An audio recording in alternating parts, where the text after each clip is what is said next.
10 வயது ஆச்சுன்னா ஆண் குழந்தையாக இருந்தாலும் சரி, பெண் குழந்தையாக இருந்தாலும் சரி,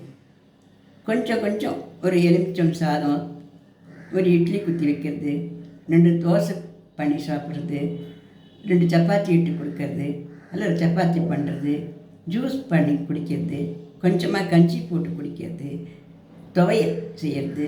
இந்த மாதிரியான குட்டி குட்டியான சமையல் குறிப்புகளெல்லாம் அந்த குழந்தைகளுக்கு சொல்லி கொடுத்து அவளை கை கால் சுட்டுக்காத பண்ண சொல்லி கொடுத்துட்டோம் அப்படின்னாக்க, அவள் அம்மாக்களுக்கு 45-50 வயசில் இந்த ஒரு மெனோபாஸ் வரைச்ச கூட குழந்தைகள் ஒரு ஹெல்ப்பாக இருக்க முடியும். இன்னொரு சமாச்சாரம் என்ன அப்படின்னாக்கா, இந்த குழந்தைகள்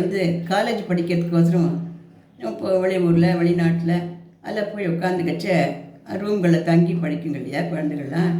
அப்போ அதற்கு வெளி சாப்பாடு பிடிக்கலன்னா தானாகவே பண்ணி தனக்கு வேண்டியதை சாப்பிட்டு தன் ஃப்ரெண்ட்ஸுகளுக்கும் கொடுத்து சந்தோஷமாகவே இருக்க முடியும்.